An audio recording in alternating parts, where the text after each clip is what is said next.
अल्हम्दुलिल्लाह Weaver check कर लो कि सोहनी इहदी शक्ल नज़र आती भी मक्खन उत्ते वेख लो कि तरदा पे ये असल चीज़ का फायदा है ये तुसीं घरां च बनाओ आप भी अपने बच्चों ने पिलाओ ये वेख लो जी।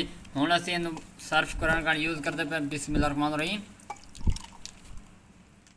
अस्सलामु अलैकुम, उम्मीद करता हूं तमाम दोस्त खैरियत से होंगे। मैं हूं आपका अपना मेज़बान मोहम्मद बिलाल, आप लोगों की खिदमत में हाजिर हूं। आप लोग देख रहे हैं मिस्टर जॉब फूड 78 के साथ मोहम्मद बिलाल आप लोगों की खिदमत में हाजिर है अल्लाह के फजल और करम के साथ। आज की वीडियो शुरू करने जा रहे हैं। आज आप लोगों को बहुत मज़ेदार मिल्क शेक बनाकर दिखाएंगे ਜਿਹੜਾ घरों के बहुत शौक नाल बंदे पींदे ने। तुसीं बाज़ारें जाके 200 का गिलास क्यों पींदे हो, महंगा मिलता है। घर दे विच बनाओ बिल्कुल सिंपल और आसान तरीके नाल बहुत ही कम खर्चे दे विच घरेलू तरीकेकार घरेलू चीज़ों के नाल तैयार करके दिखावांगे। बिना टाइम वेस्ट किए असीं चलने वीडियो ते जनाब चैनल को सब्सक्राइब नहीं किया जल्दी ना सब्सक्राइब कर दियो ताकि जो नवी तो नवी वीडियो तो तक पहुँचती रहें। वीवर साढ़े को बर्फ है फ्रिज वाली है, चेक कर लो गोल गोल कि खूबसूरत नजर आती है। उस तो बाद 1 kg यानी कि मिल्क है, फ्रैश मिल्क का इस्तेमाल किया, 1 कप चीनी हैगी। उस तो बाद 4 एप्पल साढ़े को अवेलेबल है। उस तो बाद बादाम तो गार्निश कर, उस तो बाद मिट्टी के मटका वगैरह, उस तो बाद बर्तन रेडी ने और मशीन साड़ी अवेलेबल है। तो काम असी शुरू कर रहे हैं। अल्हम्दुलिल्लाह वीवर है चेक कर लो असी सेबां की कटाई शुरू कर दी है। इस तरह तुसीं इन्हां नूं विचों दरम्यान विचों कटिंग कर लैनी ताकि कोई खराब होएगा तो तुहानूं दस्ती पता चल जाएगा। ये चेक कर लो बहुत ही खूबसूरत इन्हां दी लुक नज़र आती पई है। असी इन्हां दे जिहड़े छिलके ना बिस्मिल्लाहिर्रहमानिर्रहीम पहले इत्थों विचों छोटे छोटे पीस करके ना ताकि मशीन दे विच कोई ज़्यादा बाहर वगैरह वाला मसला ना बने। इस तरह करके इन्हां दे जिहड़े छिलके जे ने बिस्मिल्लाहिर्रहमानिर्रहीम इन्हां नूं असीं खूबसूरत जी कटाई करके ना यह चेक कर लो बिल्कुल सिंपल और आसान तरीके नाल बना के दिखावांगे। जनाब अभी तक चैनल को सब्सक्राइब नहीं किया जल्दी ना कर दियो ताकि ये नवी तो नवी वीडियो तक पहुँचती रहें। बिल्कुल मज़ेदार और यम्मी और टेस्टी मिल्क शेक तैयार होएगा। और इहदे असीं मज़े की गल रूह अफ़ज़े का इस्तेमाल करांगे, जम शीरी जिन्हूं कहंदे ने, एक फ्लेवर विच आ जाएगा। ये जल्दी जल्दी असीं छिलके उतार लेंगे तो फिर तुहानूं जनाब विखाइने। अल्हम्दुलिल्लाह वीवर है चेक कर लो फैमिली जिहड़े सेब हैं असीं कट लैने बहुत ही खूबसूरत इन्हां दी शक्ल नज़र आती पई है। तो हुण ये जिहड़ा सिस्टम असीं शुरू कर रहे हैं बिस्मिल्लाहिर्रहमानिर्रहीम। आ खूबसूरत जी जग लैना है, चेक कर लो इस जग दे विच असीं एप्पल पावांगे बिस्मिल्लाहिर्रहमानिर्रहीम। ये यकदम असीं सारे नहीं पावने, एक राउंड दे विच असीं कुछ पीस पा दिते हैं। उस तो बाद बादाम जिहड़े ने थोड़े जे ये भी विच पा देंगे, फुल टेस्ट सानूं चाहिदा इहदे विच ये है चेक कर लो। उस तो बाद असीं चीनी पाइंदे पे बिस्मिल्लाहिर्रहमानिर्रहीम। वीवर असीं इहदे विच चीनी पा दित्ती है, चेक कर लो।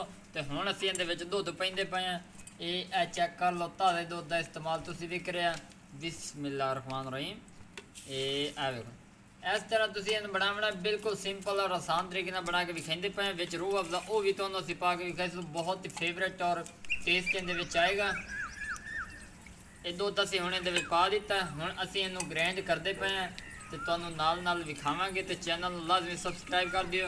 तो बर्फ़ इहदे विच तुसां नहीं इस्तेमाल करनी है, तुहानूं पहले दस दिओ, बर्फ़ बाद तुहानूं दसांगे किस तरह इहदा यूज़ कर।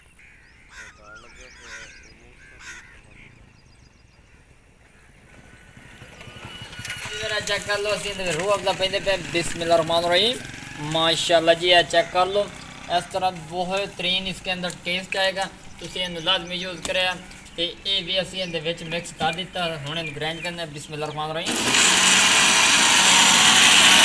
ये वीवर चेक कर लो बहुत ही इहदी खूबसूरत जी शक्ल चेंज हो चुकी है। इस तरह मिल्क शेक बनाओ इंशाल्लाह तुहानूं मज़ा आएगा, पाउडर की लोड़ ही नहीं पैनी तुहानूं।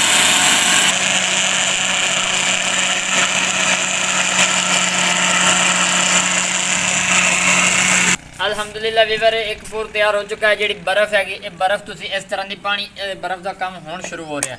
इहदे विच असीं बर्फ़ पा दी है। हुण असीं जिहड़ा जग है इहदे विच पैंदे पे बिस्मिल्लाहिर्रहमानिर्रहीम। माशाअल्लाह सुभानअल्लाह मेरे अल्लाह की शान रहमतां और बरकतां है चेक कर लो। ये असीं एक पूरे इहदे विच पा दिता। हुण बाकी दे जिहड़े सेब इहनूं पैंदे पे बिस्मिल्लाहिर्रहमानिर्रहीम।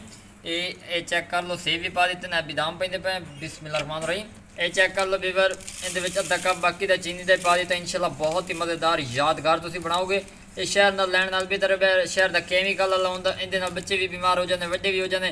तुसीं इस तरीके नाल बनाओ विलेज होम तरीके नाल, इंशाल्लाह तुहानूं मज़ा आएगा। हुण असीं इहदे विच दुध बाकी जिहड़ा है वो पैंदे पे बिस्मिल्लाहिर्रहमानिर्रहीम।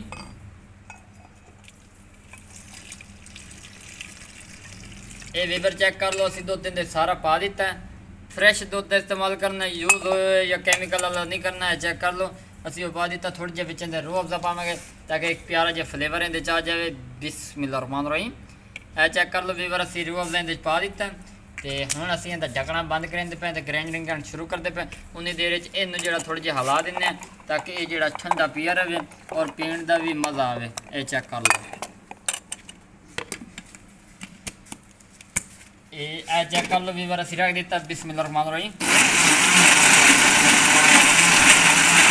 अल्हम्दुलिल्लाह वीवर ये तैयार हो चुका है। हम असी कदेंगे पे बिस्मिल्लाहिर्रहमानिर्रहीम। माशाल्लाह सुभान अल्लाह जी, बहुत ही मज़ेदार तैयार हो चुका है।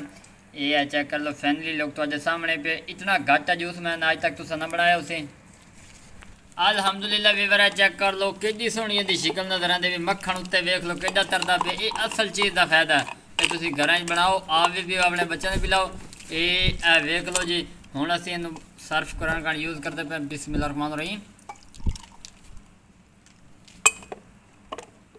इस तरह तुम घट भी ठंडा कर सकते हो, ज़्यादा भी कर सकते हो, तो उत्ते डिपेंड है पे। लेकिन असी अपनी ज़रूरत के मुताबिक बर्फ़ इस्तेमाल कर दी है। ये चेक कर लो। हुण असीं इहदा टेस्ट करने अपने वीवरां नूं नाल लगदे दस्सने पे। बिस्मिल्लाहिर्रहमानिर्रहीम।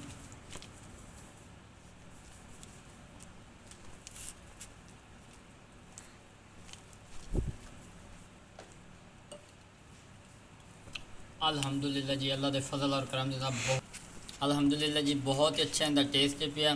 वेले जाम तरीके ना बनाया गया। अगर वीडियो पसंद आ जाए जनाब चैनल सब्सक्राइब लाइक शेयर ज़रूर कर दिया। बहुत सारी दुआओं के साथ मोहम्मद बिलाल को इजाज़त।